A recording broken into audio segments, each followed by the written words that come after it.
Absolutely Ordinary Rainbow by Les Murray. The word goes round Reppin's, the murmur goes round Lorenzini's. At Tattersalls, men look up from sheets of numbers. The stock exchange scribblers forget the chalk in their hands, and men with bread in their pockets leave the Greek Club. There's a fellow crying in Martin Place. They can't stop him. The traffic in George Street is banked up for half a mile and drained of motion. The crowds are edgy with talk and more crowds come hurrying. Many run in the back streets, which minutes ago were busy main streets pointing. There's a fellow weeping down there. No one can stop him. The man we surround, the man no one approaches, simply weeps and does not cover it. Weeps not like a child, not like the wind, like a man, and does not declaim it, nor beat his breast, nor even sob very loudly.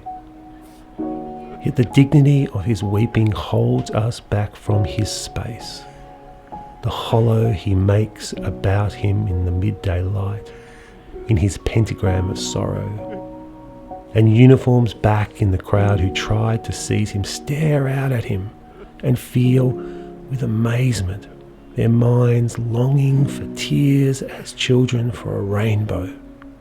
Some will say, in years to come, a halo or force stood around him. There's no such thing. Some will say they were shocked and would have stopped him, but they will not have been there. The fiercest manhood, the toughest reserve, the slickest wit amongst us trembles with silence and burns with unexpected judgments of peace. Some in the concourse scream who thought themselves happy. Only the smallest children and such as look out of paradise come near him and sit at his feet, with dogs and dusty pigeons. "Ridiculous," says a man near me, and stops his mouth with his hands as if he uttered vomit. And I see a woman, shining, stretch her hand and shake as she receives the gift of weeping. As many as follow her also receive it, and many weep for sheer acceptance, and more refuse to weep for fear of all acceptance. But the weeping man, like the earth, requires nothing. The man who weeps ignores us and cries out of his writhen face and ordinary body, not words but grief, not messages but sorrow, hard as the earth, sheer, present as the sea, and when he stops, he simply walks between us, mopping his face with the dignity of one man who has wept and now has finished weeping. Evading believers, he hurries off down Pitt Street.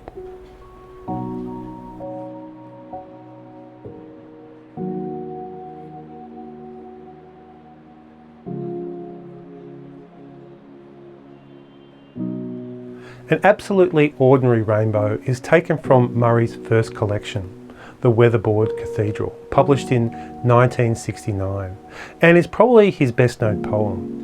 While the bulk of Murray's poems are set in a rural environment rather than the built-up metropolises of the modern world, this particular poem is acutely modern in its themes and orientation and seems to argue that something fundamental to humanity is being lost in the manic activity of city life.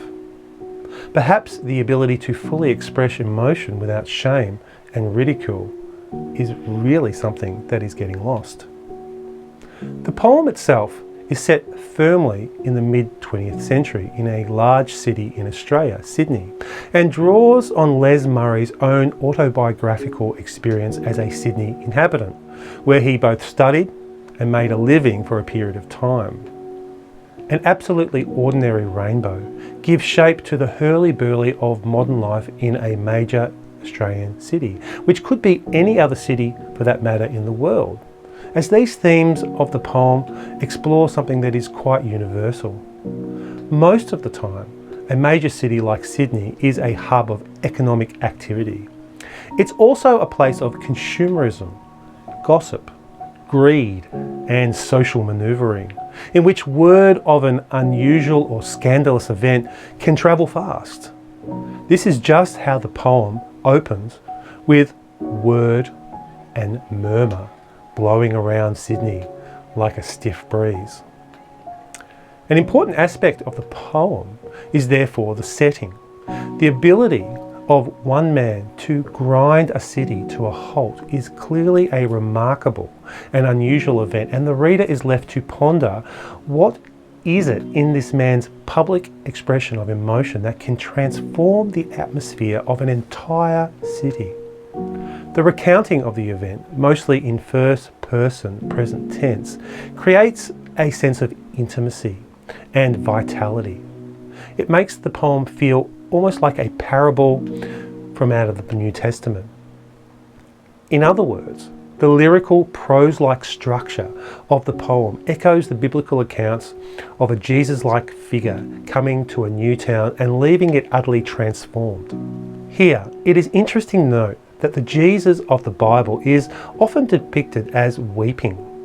And of a particular interest is that Jesus cries in the New Testament over the state of his land's major city, Jerusalem, which he feels has gone too far down a certain path to achieve its true salvation. Of course, the crying man in this poem has a less obvious purpose. He seems to bring an important message, but that message is either intentionally out of reach or simply impossible to understand by much of the culture around him. Furthermore, any hint of the man being holy, a prophet, or possessing a halo are quickly rejected by the poem. The weeping man here, Murray is suggesting, is not to be elevated and made out to be different. Rather, he remains a full human being and down to earth as an individual, albeit one with a more fully rounded sense of his own emotional depths. It goes without saying that the alienating effect of living in a big city is a common subject in 20th century poetry and found in other poems such as The Love Song of J. Alfred Prufrock by T.S. Eliot and W.B. Yeats's The Second Coming.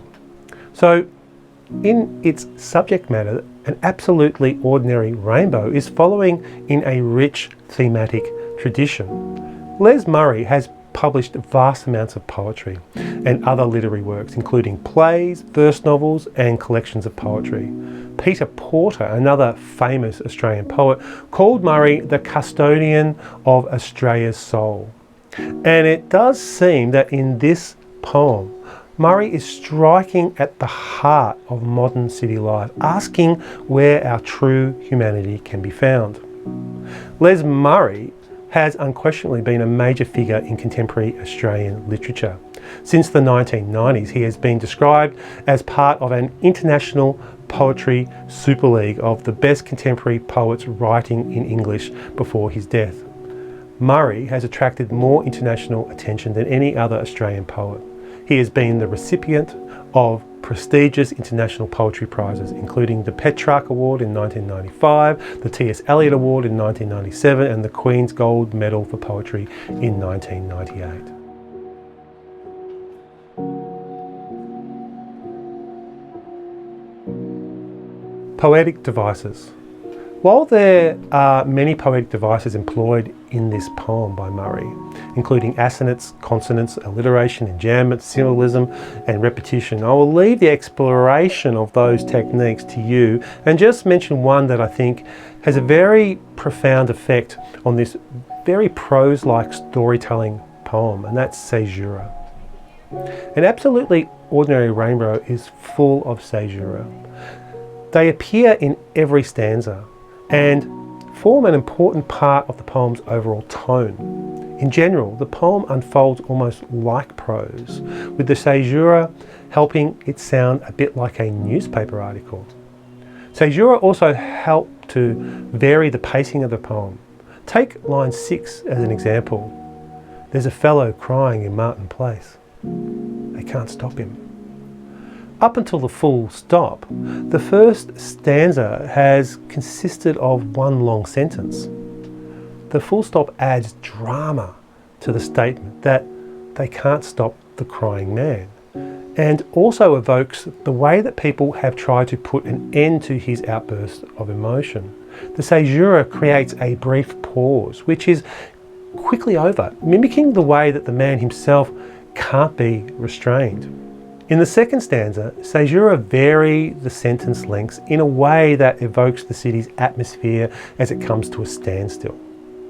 Working together with enjambment, the caesura make the stanza feel like the frustrating stop-start motion of a traffic jam, which is exactly what these lines are.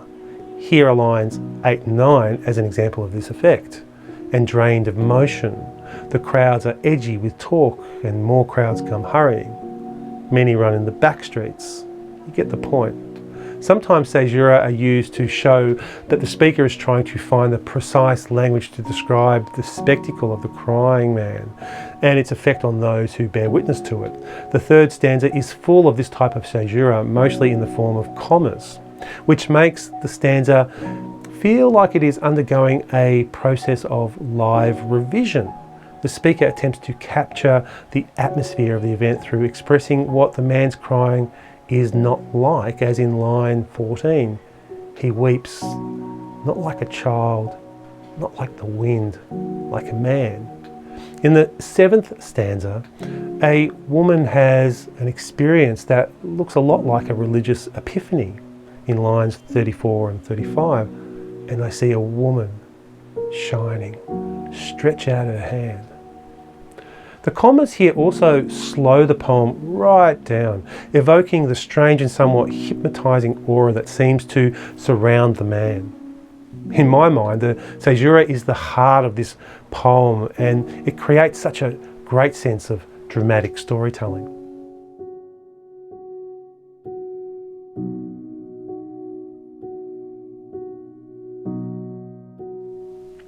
Themes. Real emotion as a corrective to the problems of modernity. An absolutely ordinary rainbow suggests that the hurly-burly of modern society has caused a breakdown of the inner emotional landscapes in people. In distancing themselves from one another, the poem explores how people have a tendency to keep their true feelings buried deep within as they go about their hectic lives, and this is essentially why the image of the man who weeps with sorrow seems so stunning and scandalous. The fact that so many observers are genuinely moved by the man's unashamed exhibition of emotion suggests that they too would like to be able to do exactly what he is doing, have the freedom to express themselves. The poem thus becomes a critique about the widespread suppression of emotion in society, arguing that the ability to feel and to express those emotions is central to being a healthy human being. The poem begins with the bustle of urban activity, a gambling store, a restaurant, the Australian Stock Exchange, a social club, and of course the throng of people and all the momentum that goes with that. However, even though people in Sydney's CBD are packed closely side by side, there is little indication of emotional exchange or relationship between the people themselves. The effect is that the expression of real feelings has been diminished by the toxic pace of modern life and by social expectations of competition and industry. When the gossip and news breaks that there is a fellow crying in Martin Place, it's therefore an extraordinary sight that draws the city's inhabitants to it like bees to honey. This fervid display of real and tender emotion brings the city to a standstill. The man's tears seem to break with the social conventions that people use to maintain the usual social distance and formality with one another. In public, people generally tend to keep to themselves and keep a lid on their feelings. The man's behaviour is disorientating as well because the crying doesn't serve any obvious economic function in a society built on the accumulation of wealth, industry and consumption. He's stopping in the middle of a well-known public space in Sydney to do something that has no societal real purpose. Nothing meaningful seems to be happening here beyond letting himself feel something. What a stunningly strange, poignant and moving image. It is imperative to note here that in seeing a man crying in the street, the onlookers are challenged to reconsider their own attitudes to emotion. Yes, there are fixed mindsets and mockery from the lips of some gathered there, but by and large, a miracle of transformation has temporarily descended on the crowd. Some find themselves unusually shaken out of their hardened apathy and find themselves wishing they too could feel so intensely. Some want to follow the man as if he were a religious leader, a prophet of a better way of life. Even the police, initially tasked with trying to remove the man, find themselves feeling with amazement, their minds longing for tears as children for a rainbow. This connection to childhood suggests that the crying man points to the fundamental importance that emotion plays in helping people be more fully human, implying that the ability to feel is unlearned through growing up in a modern society. Moreover, society conditions people to focus on their ego, their pleasures, their consumption, and their wealth, neglecting their inner emotional lives and the ability to empathise with others in the process. The man's crying is also like a rainbow in that it is just ordinary. It's a natural occurrence that nevertheless inspires wonder and awe. The rainbow doesn't have any economic purpose, but it moves people emotionally. Like a rainbow, the man appears briefly, attracts attention, puff, and then he's gone. In doing so, he encourages people to reach for that elusive pot of gold of emotion lying just out of reach on the horizon.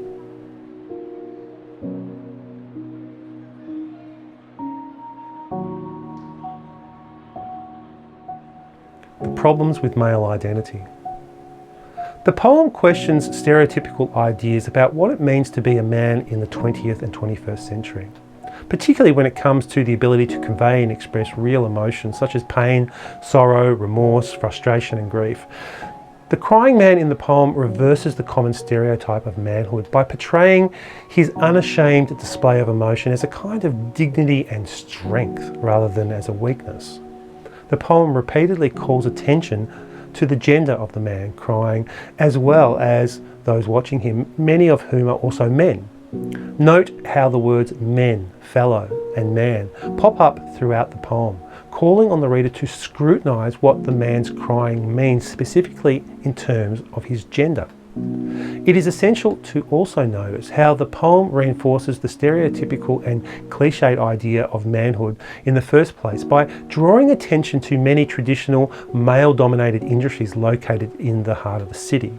The city is a hyper-male precinct.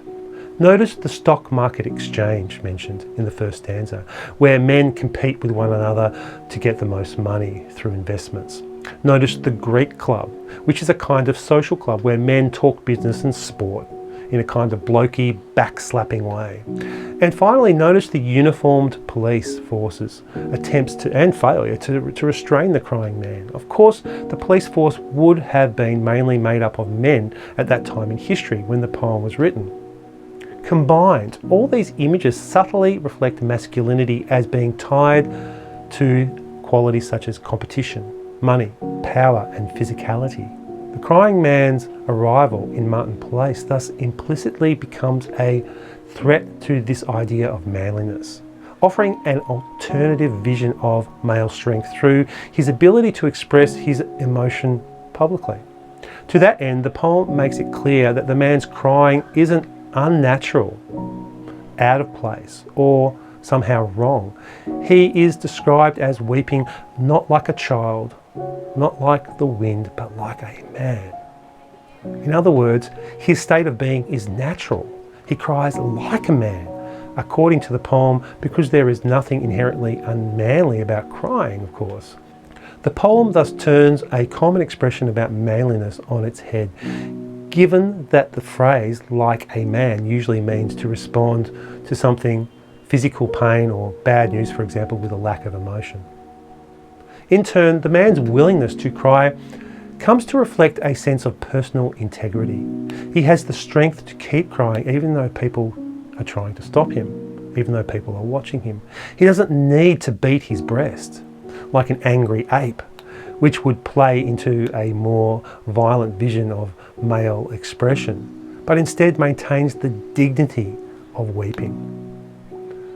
This affects the men in the crowd deeply. Those with the fiercest manhood and the toughest reserve are soon trembling with silence. That's really interesting. They're surprised to feel their longing for another way to express their true identities.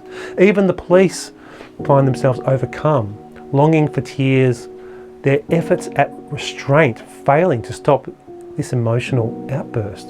And it is interesting to notice here that the police are, in society, the arbiters of social control. They're there to enforce the rules. So it is appropriate that their longing is expressed so powerfully. All of the males observed in the commotion encounter a sense of inner longing, except for one man who cries out, "Ridiculous!" And he is essentially echoing the traditional view of masculinity, but only to discover that his words are like vomit, such a vivid and powerful part of the poem.